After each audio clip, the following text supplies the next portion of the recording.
तव कथामृतं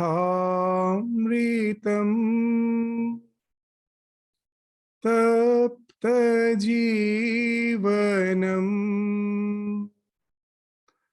कविभिरीरितं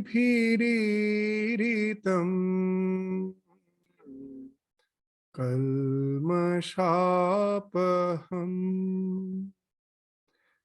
श्रवणमङ्गलम्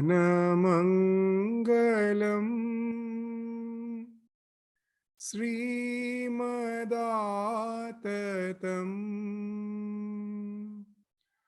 भुवि गृह्णन्ति ये भूरिदा जना.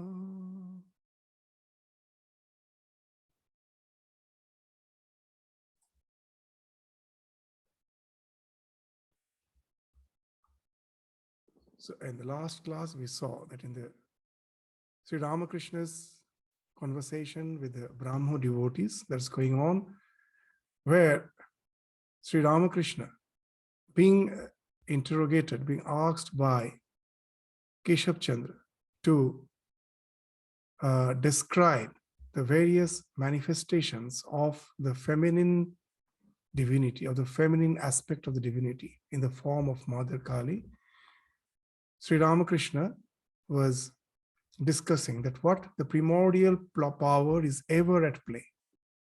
This idea introduces the elements of spontaneity and freedom in the creation. That it is ever at play. As we were indicating in the last class, it is not that sometimes we have an idea that the creation comes to an annihilation. It stops and again the new creation starts. But here, Sri Ramakrishna is indicating that the creation is always going on. It means that the destruction and the creation is going on simultaneously. At some place, the destruction is going on. At some other place, creation is going on. It never so happens that the creation annihilates in totality and ceases to exist, and again the creation comes from that state of void. So that's the idea which we find even Swami Vivekananda is indicating in his very first lecture. Not first lecture, in his paper he read on Hinduism in the Chicago. After the first lecture, there were a series of lectures on the subsequent days, and on one of the days Swami Vivekananda delivered a lecture on, he actually read a paper. It is delivered a lecture on this paper on Hinduism. And there we find this idea that the divine primordial energy in the form of Shakti, that she is creating, preserving, and destroying, and is ever at play. So that's idea we find Swamiji is indicating. That let us read out that portion. The Vedas teach us that creation is without beginning or end. Science is said to have proved that the sum total of cosmic energy is always the same. Then, if there was a time when nothing existed, where was all this manifested energy? Some say it was in a potential form in God. In that case, God is sometimes potential and sometimes kinetic, which would make him mutable. Everything mutable is a compound, and everything compound must undergo that change, which is called destruction. So God would die, which is absurd. Therefore, there never was a time when there was no creation. If I may be allowed to use a simile, creation and creator are two lines, without beginning and without end, running parallel to each other. God is the ever-active providence by whose power systems after systems are being evolved out of chaos, made to run for a time and again destroyed. This is what the Brahmin boy repeats every day. The sun and the moon the Lord created like the suns and the moons of previous cycles. And this agrees with modern science. So this is an extract from the paper on Hinduism by Swami Vivekananda. So that's the same idea, that this creation is ever unceasingly going on. She is creating, preserving, and destroying in play, as it were. As we were indicating, there cannot be any purpose behind the creation. That purpose speaks of limitation, that I need something. That speaks of the purpose. God is beyond all wants. There cannot be any purpose. It is just the expression of his, this Ladini Shakti, the aspect of bliss. That as a small child, we were giving that example. This is the example Swami Vivekananda gives in some other part of Jnana Yoga, that just as a small child, the spontaneous expression of life, of joy, of bliss of the child is, if you give the child some synthetic clay or some clay, it will make and unmake so many models. It has no purpose. It may make a beautiful model, but it has no attachment towards it. The next moment it will break it, unmake it, and again make something new. So why the child is making and unmaking? It is just the spontaneous expression of the life of joy. So similarly, God's that Ladini Shakti, the bliss aspect, the Ananda aspect of the divine finds expression through the spontaneity and freedom in the creation. And this spontaneous power, that the Brahman, which is in the potential form, is finding expression as Shakti. That Shakti, that kinetic aspect of the divinity is being termed as Kali. That's what Sri Ramakrishna is saying. This power is called Kali. Kali is verily Brahman, and Brahman is verily Kali. It is one and the same reality. When we think of it as inactive, that is to say, not engaged in the acts of creation, preservation, and destruction, then we call it Brahman. But when it engages in these activities, then we call it Kali or Shakti. The reality is one and the same. The difference is in the name and form. So that's the thing which we studied in the last class. Let us proceed to the next section. So this is the thing which is a very, very oft-quoted allegory of Sri Ramakrishna. That what he's saying, it is like water, called in different languages by different names, such as Jal, Pani, and so forth. There are 3 or 4 ghats on a lake. The Hindus who drink water at one place call it Jal. The Muslims at another place call it Pani, and the English at a third place call it water. All 3 denote one and the same thing, the difference being in the name only. In the same way, some address the reality as Allah, some as God, some as Brahman, some as Kali, and others by such names as Rama, Jesus, Durga, Hari. So this is the idea which we find that Sri Ramakrishna in so many places in the gospel is indicating. It is the same reality called by different names. So Sri Ramakrishna gives another example, that it is the same water which is coming out through the various outlets from the terrace. In the olden days, and even now in India, you will find that from the terrace, there are various outlets from which the water is just falling on the ground. And those outlets may be of different shapes. It may be of the shape of the mouth of a lion, or the mouth of a tiger, or it may be the mouth of a horse, or any other animal. So from the mouth of these various animals, the rainwater is just flowing out. So it's the same water which is being channelized to these various mouths, the shapes of these various mouths. But it is the same water. So all these various avatars are like that their form, the name is like this channel through which the same divinity is finding expression. Sri Ramakrishna gives another example, that what he says is very interesting, that all the forms and concepts of divinities are like the holes chiseled in the wall of ego.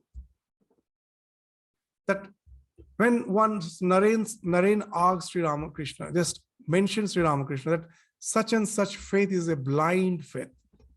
Immediately Sri Ramakrishna's response was, just tell me which faith has eyes.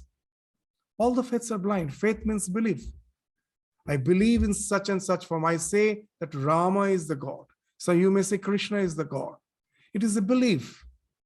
But holding on to this belief, when we start our spiritual journey, what's the essence of all the spiritual practices? If our spiritual practices doesn't keep us restricted just to mere the belief systems, some doctrines and dogmas, some do's and don'ts, we go beyond that. We start practicing religion intently. We develop fervent devotion. And that devotion, that intensity of devotion speaks of tremendous concentration. When my mind is tremendously concentrated, is intensely concentrated, everything, all the distractions falls off.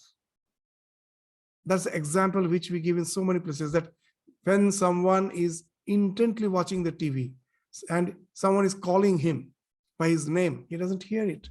Because as he's intently watching something which is to his passion, to his tremendous liking, he's so focused that the mind, though the sound is entering his ears, it is not getting connected with his mind. So this speaks of that intense focus. In the life of Ramakrishna, we find that he had that tremendous, whatever he will resort to as a practice, he will give his whole heart to it. He will dive deep into it. All other things falls off. In the Yoga Sutra, they speak of a state called Videha. That when your mind is focused, first the external distractions falls off. And then even your bodily feelings falls off. Because for all the bodily feelings are like the biological alarm system. Your hunger, your thirst, your tiredness, your need to sleep. All this is a biological alarm system for which the mind has to be connected to the body to respond to that alarm. Now, when your mind is focused, you will find Sri Ramakrishna for days together haven't slept when he was doing sadhana. Throughout the night, he was intently absorbed in meditation. He would cry piteously that why that you are not just coming to my vision. So all this we have read in his life, that it was tremendous intensity and which came from the simple belief that God do exist. This belief that he is not just Mrinmayi, she is Chinmayi, this idea gave that intense focus. And we find in a very short time, whatever practice he is resorting to, it is taking him to a type of mystic realization. What's that mystic realization? That when your mind is extremely focused on something, everything falls off, even your bodily feelings falls off.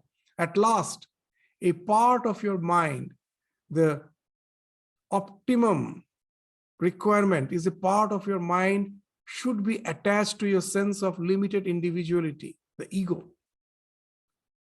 It is constantly there from our birth till death, that I am this body-mind complex. This identification with the body-mind complex, that too needs a part of my mind and awareness. That also is taken away by your object of meditation. The ego falls off for the time being. It takes you to the state of samadhi. This swarupa shunya eva, that samadhi, that you lose your own sense of identity. You become one with the object of meditation. That's what samadhi has been spoken of in the scriptures. There's the triad, the breaking of the triad, the collapsing of the triad in the form of dhyana, dhyata, dheya. That when I'm meditating, there are three distinct aspects in meditation. There's an object of meditation, the one who is meditating, and the process of meditation, which connects the object of meditation with the meditator. So this triad falls off, that I am meditating. To think that ego, this remnant of that ego should be there, that also has been taken away by your process of meditation, your object of meditation. The triad collapses. And then what happens? They say the Triputi, because of the Triputi Bheda, you as if become one with the object of meditation. The moment that happens, it takes you to a realization, which is both that they call neotic, something which you have never experienced previously, something, but at the same time, it cannot be described also.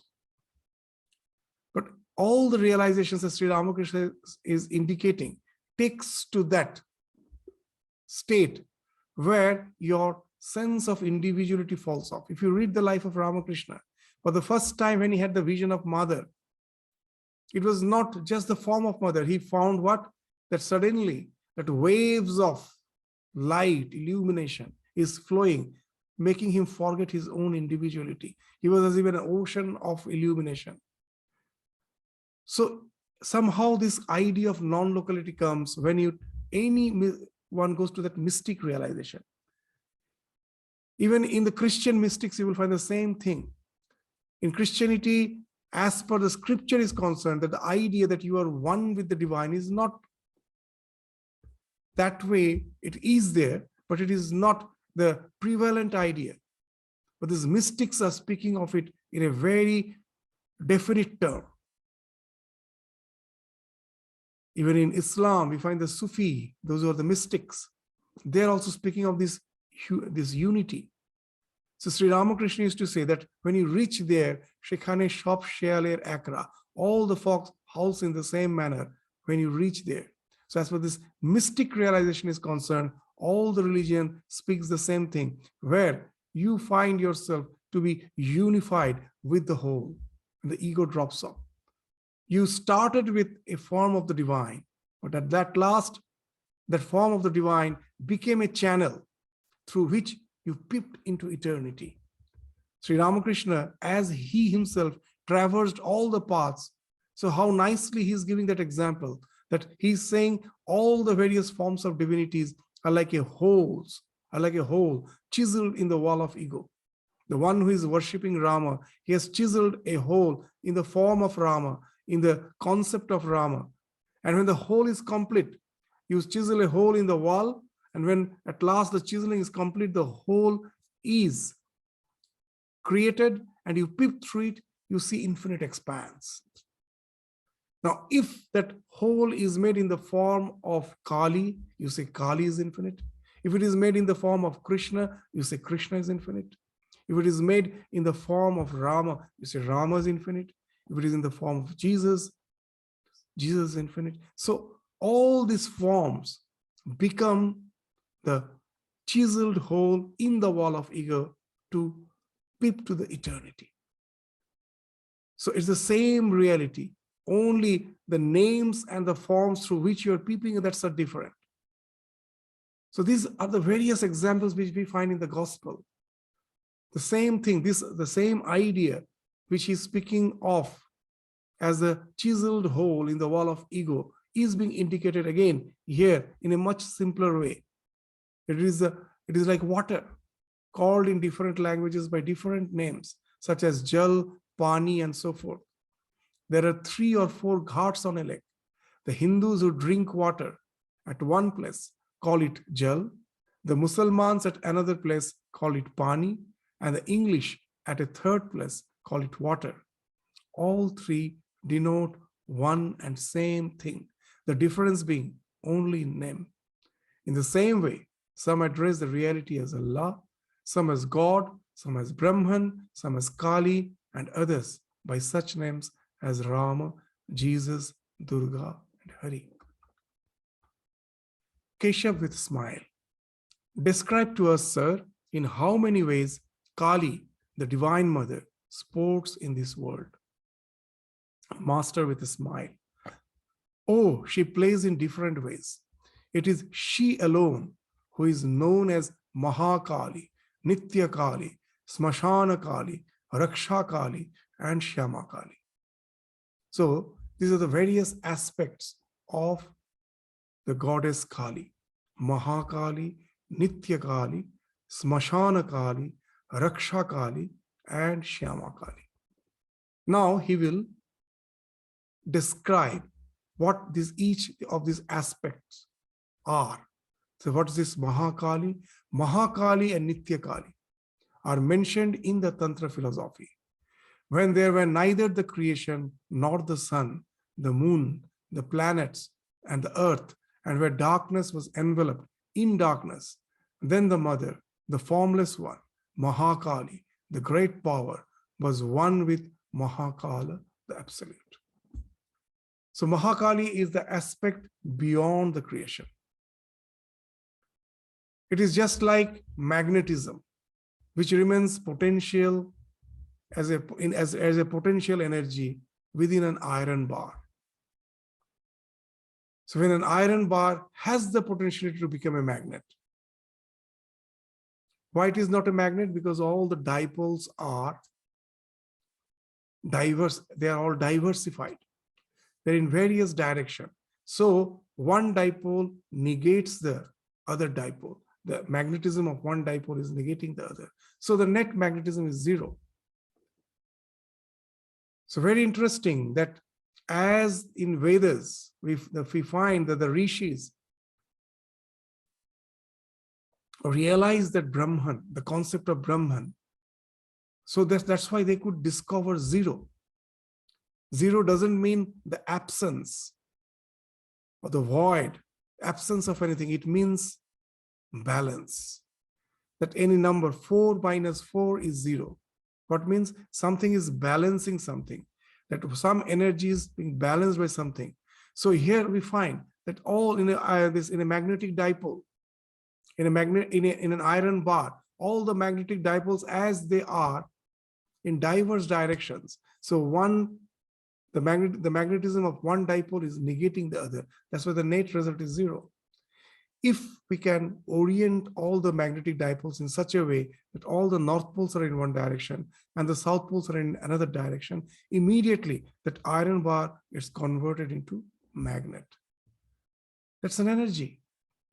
So just as this is the way, just we are taking this as an example to understand the thing, the ultimate reality, which was in the potential form, finds expression as energy. That if expression as energy is the manifested energy of Kali. But before it is manifested, it is one with Brahman. Just as magnetism is one with the iron bar, before it is being manifested, it is there. So when the creation is not there, then this power is as if lying identified with Brahman. So that's the thing with Mahakala or Brahman or whatever we may say, that this the absolute, with that absolute, it is just being, and it is just one with it. That's being indicated as Mahakali. The Mahakali is the potential form of that Shakti. So Mahakali and Nitya Kali, so both are same, are mentioned in the Tantra philosophy. When there were neither the creation nor the sun, the moon, the planets, and the earth, and when darkness was enveloped in darkness, then the mother, the formless one, Mahakali, the great power, was one with Mahakala, the absolute. It was hidden within it. And then, now when it finds manifestation, we as per our need, worship that power. And that's how, as per our need, we worship a particular aspect of that power, and all that particular aspect is named differently. So what are the different aspects of Kali which is manifested? They are the Shyama Kali, Raksha Kali, Smashana Kali. So what are they? Now Sri Ramakrishna will be describing one by one. Shyama Kali has a somewhat tender aspect and is worshipped in the Hindu households. She is the dispenser of boons and the dispeller of fear. Shyamakali, what it is actually indicating? That it is actually the preventive aspect. That we always want security. We always want that life should be secure. And we know that there are various aspects which may lead us to some perils, to some danger. To avoid that, there is no danger. At present, I am leading a life which speaks of comfort, security. But I have that apprehension, that fear. Anytime the things may change, there may be something waiting for me ahead, which will speak of challenge, which will speak of struggle, which will speak of dejection, sorrow. So to avert that, Shyamakali has been worshipped. So she is the preventive aspect. As in the modern psychology, that we find is a new branch called positive psychology. It's a very, very new branch. Previously, the entire branch of psychology was, as per the positive psychology is concerned, in contrast to that, it was negative psychology. Why? That if our state of well-being is considered as zero, that when it goes to minus, then how to bring it back to zero was the effort, was the endeavor of entire psychology. So when you're going to the negative, when there is some problem, then you have to just recover from that and again to come to that zero state. All the efforts was being mentioned in the science of psychology. In the modern days, the positive psychology says a different thing. That why you have to go to the negative from zero? Why not think of mental orientation, lifestyle in such a way that from zero we go to the positive? In life, that there is no problem, but why not we try to have a more effective, have a more productive way of life by having that a much more refined the psyche. So that speaks of the positives, that when I have no problem, but I try to have some better quality of life, to increase the glitters of my life. That's in the present they say that the so-called joyful moments are like the glitters. You can never think of a continuous joy, this life which is full of joy. They're like glitters, they come and go. But I can somehow intensify the moments of the glitters. I can increase their frequency. There is a way out.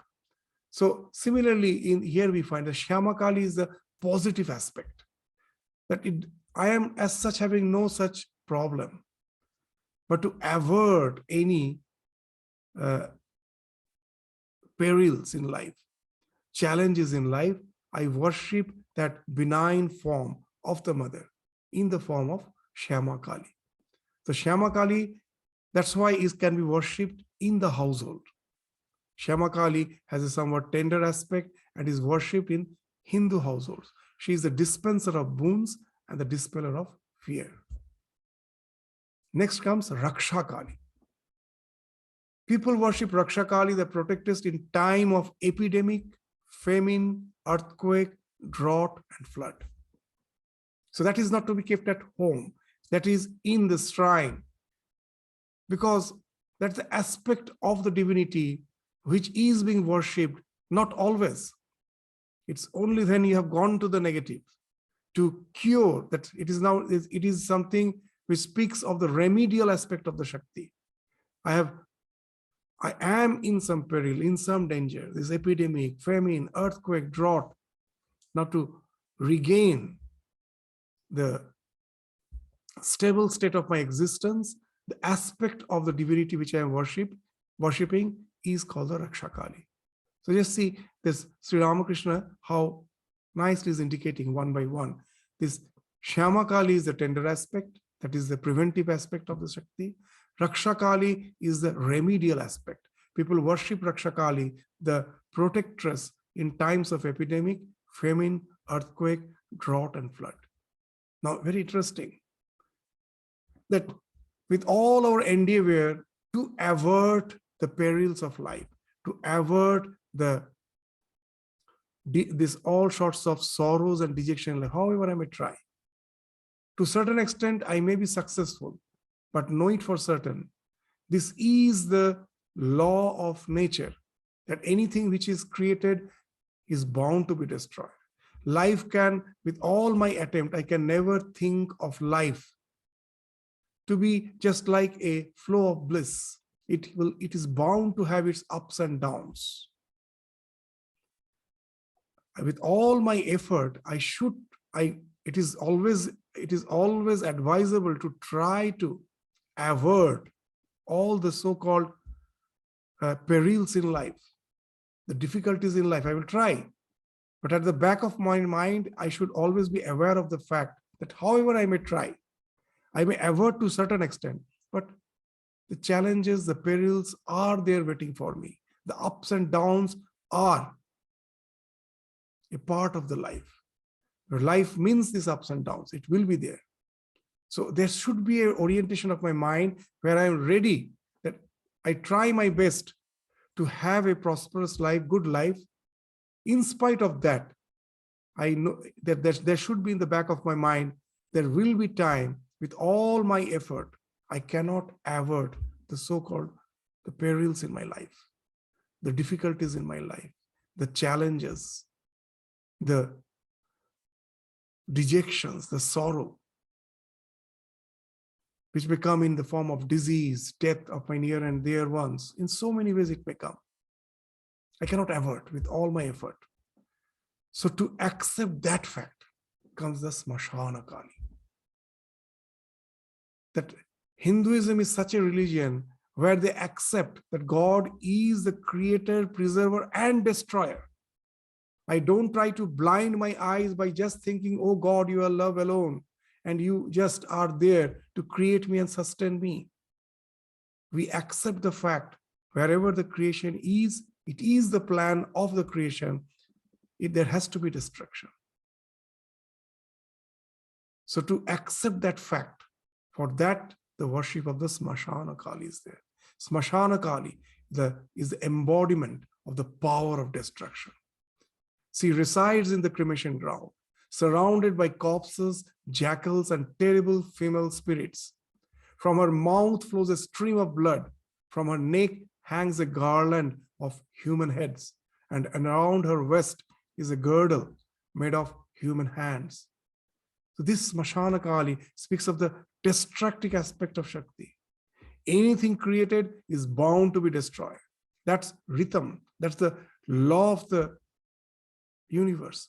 That wherever creation, it is bound to be destroyed. So all the preventive and remedial measures work to a certain degree. For that, Shama Kali, Raksha Kali is there. But ultimate destruction cannot be averted. So this worship of Smashana Kali is to accept this fact and to reorient our lives with the attitude of acceptance and resignation. Just see, these various aspects of Kali speaks of how we should orient our life, that we should try to lead a good life, avert difficulties. When difficulties are there, we have to try to get rid of it. But in the back of the mind, we should always keep this also fact, that however I may try, I cannot avoid these ups and downs of life.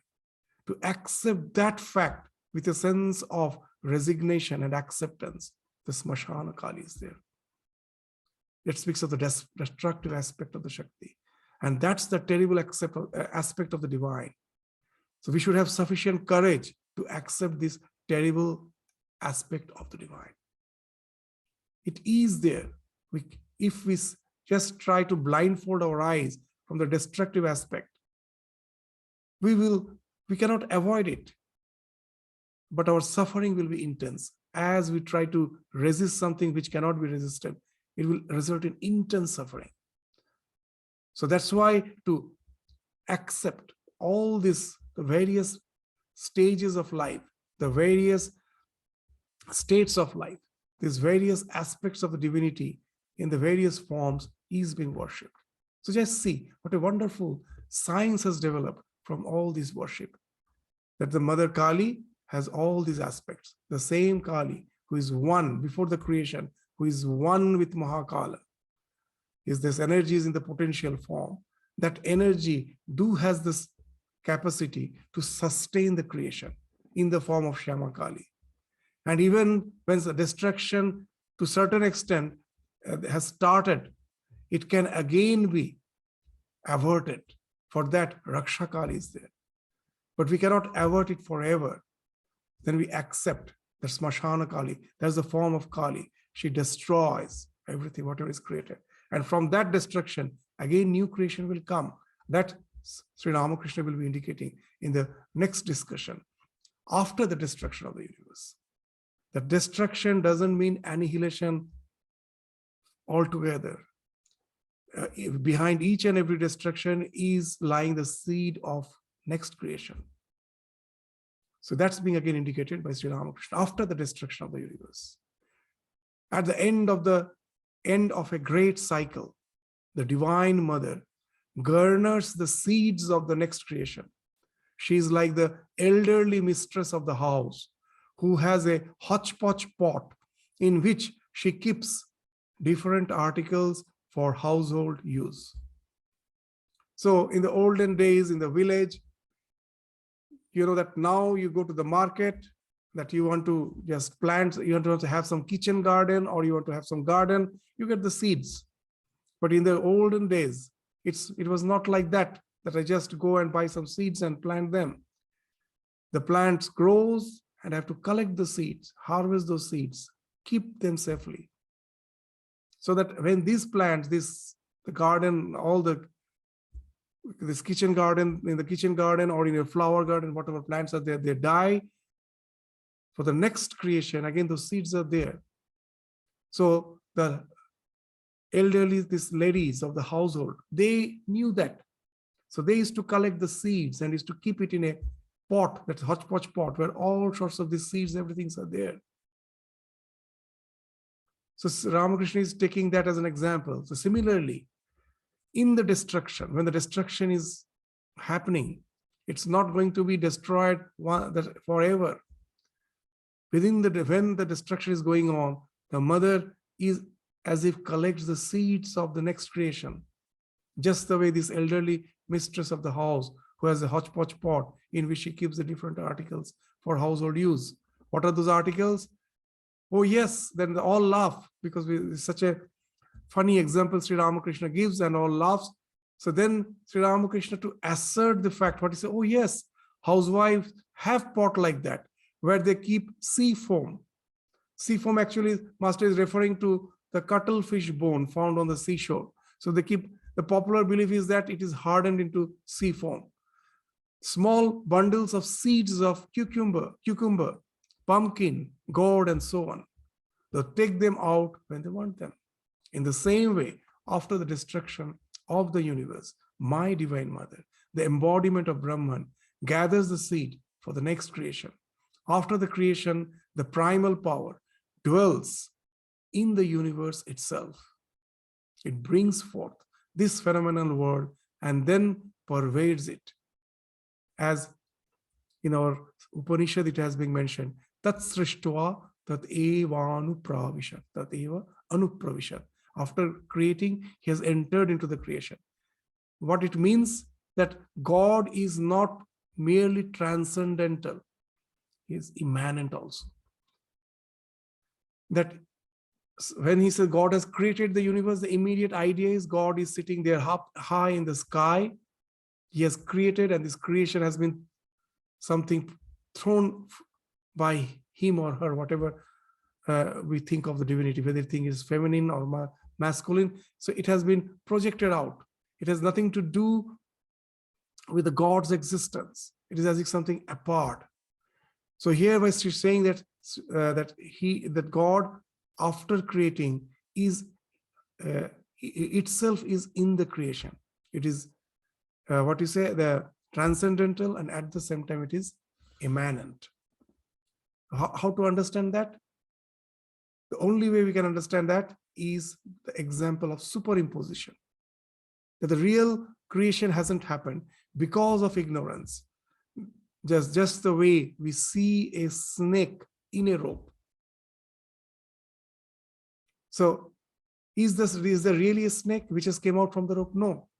It is always the rope. Because of ignorance, I am seeing a snake. The entire snake is pervaded by the rope. If you remove the rope, the snake is not there. But at the same time, it is transcendental, though immanent. Why it's transcendental? Because the snake doesn't have the power to, in any way, inflict poison in that rope. It is because it's a mere projection. So now you will understand that after creation, how it can be pervading. Because it is a superimposition. So that's the thing which is being indicated in the Vedas, that she brings forth this phenomenal world and then pervades it. Upanishad gives another example. In the Mundaka Upanishad we find, just like a spider, the spider will be this creating this cobweb. The cobweb comes out from it. So the spider itself is a material cause as well as the efficient cause. As has been mentioned in the Mundaka Upanishad, yathorna nabhi srijate grinhate cha yatha prithivyam oshadhaya sambhavanti. Just the way the herbs come out from the earth. From where? It is the earth which is being converted into the herbs. Yatha sata purushat keshalomani. Just the way hairs come out from the body. It is the same body which has been converted, it's the same skin from which it is coming, the same food which is getting transformed into your skin, is getting transformed into your hair. So the same way, from the akshara, from that ultimate reality, this creation has come out. It is not something apart from it. So Sri Ramakrishna is actually giving that same example as has been given in the Upanishad. After saying in the Vedas, creation is likened to the spider and its web.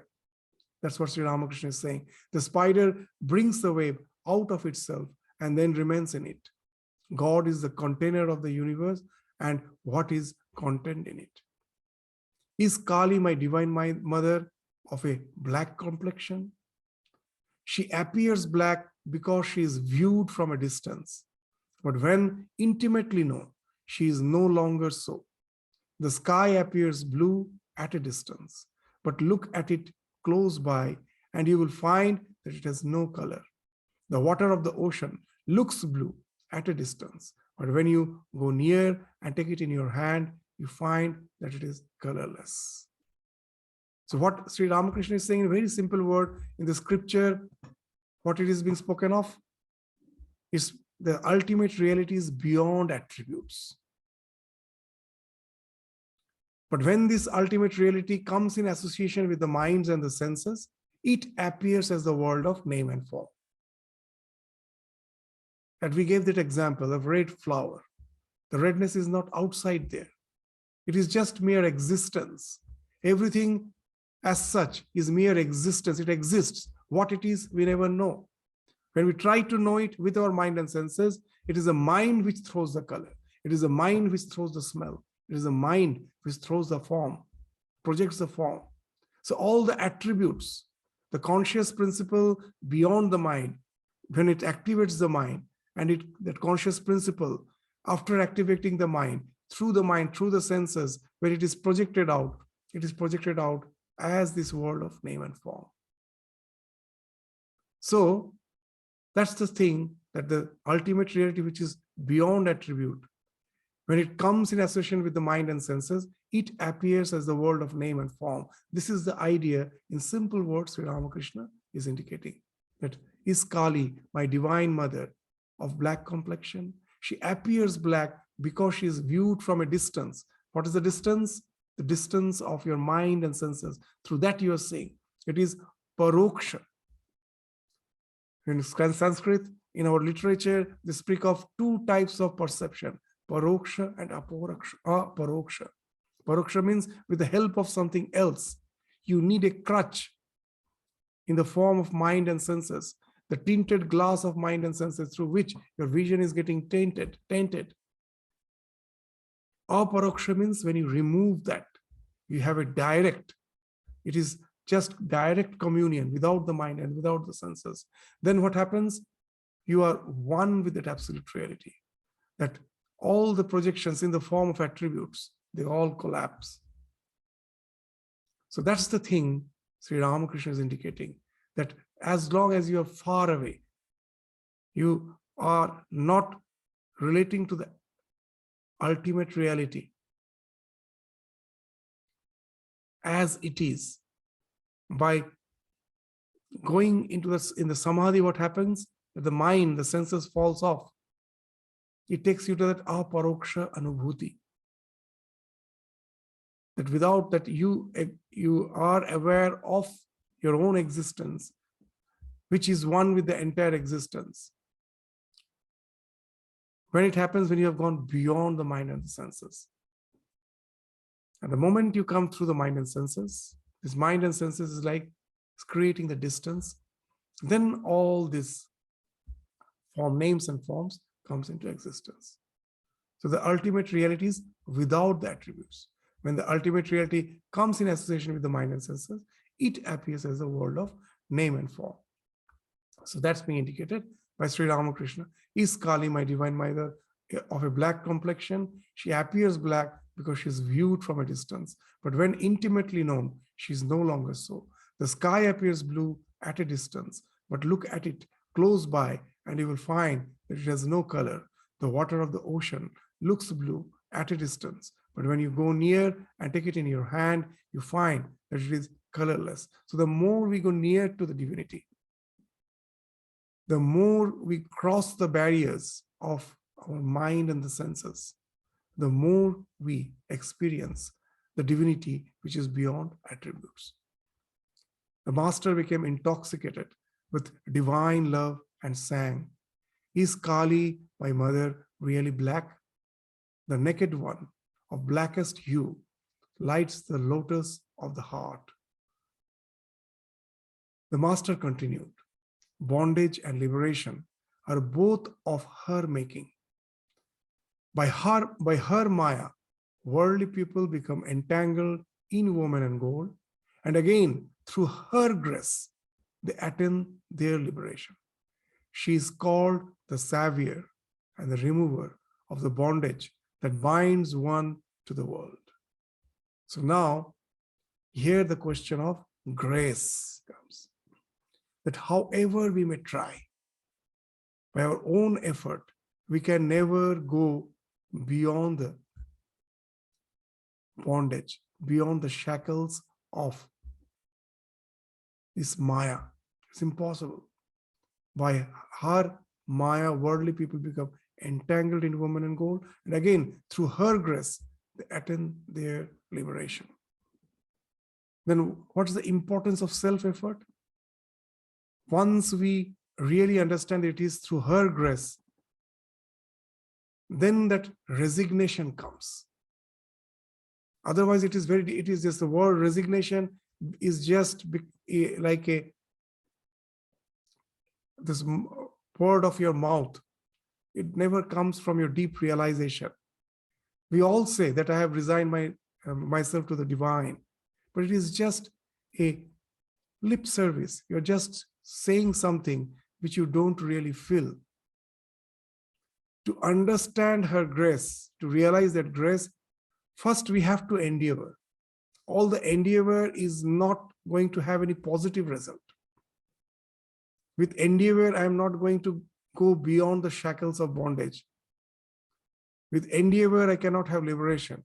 All the endeavor at last will lead to the resignation. That resignation alone will lead to liberation. Sri Ramakrishna gives a wonderful example that a bird was sitting in the mast of a ship, and the ship was in the deep waters. Now the bird wanted to fly to the shore. It first flew to the east, found no land, came back, took some rest, flew to the west. At the same, he couldn't get any. Bird couldn't get any land. It came and again sat on the mast.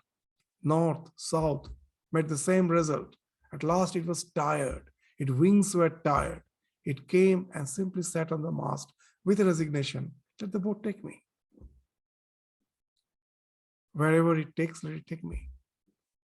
So this is the thing, that all our sadhana is just to develop that sense of resignation. That by my effort, I can do nothing. And then the divine grace works when the real resignation comes. That's why in Bhagavad Gita, in the last chapter, Bhagavan says, Sharva Sarva Dharman Parityajya Mamekam Sharanam Braja. First, he has spoken of all the yogas, Karma Yoga, Jnana Yoga, Bhakti Yoga, Raja Yoga, the various ways for liberation. And then at last he's saying, just Parityajya, you renounce all those efforts and just take resignation and just resign to me. What's the idea? All those endeavors are just to make you realize that with your effort, you can never attain. It is the grace of the divine.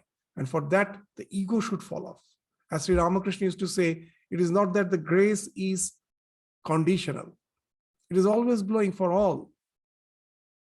But it gets obstructed in the wall of ego. Ami rup deyale dhakka khe kripar batash. It's not, you are not getting the touch of the grace because the wall of the ego is there. That has to fall off. All our spiritual practices do not have any positive outcome. They are just to break that wall of ego. And then the grace itself comes and touches us. And then that alone entails in our spiritual liberation. So it is her grace. Even in our day-to-day life, we will understand that without the grace comes from the collective aspect of the divine. That a student, however intelligent a student may be, just by his intelligence, he cannot become a doctor or engineer. He may get good grades, but with that grades, he has to get admitted to that professional college, the medical college. That entire medical college is not the product of his endeavor. His endeavor or her endeavor gravitated him or her to that medical college, which is the product of the collective aspect of the entire humanity. So his effort brought him there. Now he or she gets the favorable circumstance to become a doctor or engineer, whatever the case may be. So similarly, all our endeavor, at last, where the grace factor comes, the plan of the divine is such, when you are really intently desiring something, you will be gravitated to some circumstances where your desire will be fulfilled. So that is daiva. Here that you have to be carried to that circumstances. The plan of the universe is such, when you're really intently trying, with your effort, nothing will happen. But your intensity of your effort, your intent desire to really get something will gravitate you to the circumstances where that real fulfillment is possible. That Sri Ramakrishna in the gospel, so many examples he gives. In some other place he gives an example that a small child was about to die because of some incurable disease. And the father was totally perplexed, not knowing what to do, was started intently praying to the divine mother, "Oh mother, save my child." And then he heard the voice of the divine, that when the constellation of the Swati is on the ascent, is on the sky, at that time, if it rains, and if that rain water is diluted with the venom of the cobra, and that diluted rainwater, which has been diluted by the venom of the cobra, if your child drinks, he will be cured. But this man finds it's almost impossible. That how can, when that Swati constellation is on the ascent, then the rain should fall, then somehow this poison has to be diluted with that rainwater, and that becomes the medicine. How all these factors is possible? So he now starts intently praying These are the examples in the gospel in some other places, that how the grace factors works, how your intent prayer will help to gravitate all the circumstances, to make all the circumstances favorable for materializing your desire. How is it possible? Sri Ramakrishna gives that example. He started intently praying, and then suddenly he saw in the sky, the Swati constellation is there. He observed, and now he just started praying, let there be rain, and it did started raining. Now this man now really started being bit hopeful, but now so many other factors are there. How this rainwater can be diluted with the venom of this cobra, he doesn't know. So he starts praying that somehow, oh Lord, God, make it possible. And then he sees that in the forest, there is a skull, a human skull is lying, and the rainwater is being collected there. And then from nowhere, a poisonous cobra comes. It was just coming, and the cobra sees a frog leaping in front of it. And the cobra was about to just bite, inflict poison to that frog, and the frog jumped over the skull, and the cobra missed the attempt. The frog somehow escaped, but already the fangs of the cobra was about to hit the frog, so it missed, and the poison fell in the water within the skull. And this man was overjoyed. This rain water, which has fallen when the Swati constellation was in the ascent, in that the venom of the cobra snake has to fall. It has happened. And he took this, ran, and this water he fed to his child, and he was cured. So what it speaks of, that when you have intent desire, then the plan of the universe is such, the grace will work. With the grace, all the circumstances will become favorable. And then that will entail in your success. So the grace is a big factor. And that's what Mother is saying, that it is not just by our own effort it can happen. Our effort is required. But we should not be that egoistic to think with effort I will do everything. Actually, with effort, when the ego is there, nothing happens. At last, that ego has to be washed off, and the pure resignation should come. And then only the grace will work, which is already there. It is always flowing. As Sri Ramakrishna used to say, that the wind of grace is always blowing.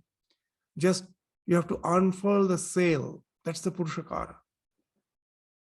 That all the boats cannot take the advantage of the wind. Only those boats which has unfurled the sail, they can take the advantage of the wind. So wind is always blowing. Unfurl the sail. That's the Purushakara. Once you unfurl the sail, open up yourself to the divine, the grace now will take you to your destination. So that's what Sri Ramakrishna is saying. Bondage and liberation are both of her making. By Maya, by her Maya, worldly people become entangled in woman and gold. And again, through her grace, they attain their liberation. She is called the savior and the remover of the bondage that binds one to the world. As Sri Ramakrishna in some other place says, that sharp hoye kati, ojha hoye jhari. That she is the snake which has inflicted the poison of ignorance. And again, she is the exorcist who can take out that poison and cure us. So she is the snake, she is the exorcist, she is the ojha. So that's why this master is saying that however intelligent one may be, one cannot think of, however skilled one may be, by his own effort to get liberation. The divine plan is such, when you are intently desiring for liberation, when you have developed that tremendous urge for liberation, know it for certain, the mother's grace will make the circumstances favorable for your liberation to materialize. So with this, we stop our discussion today. We will continue with the master's words again in the next class. Thank you all. Namaskar.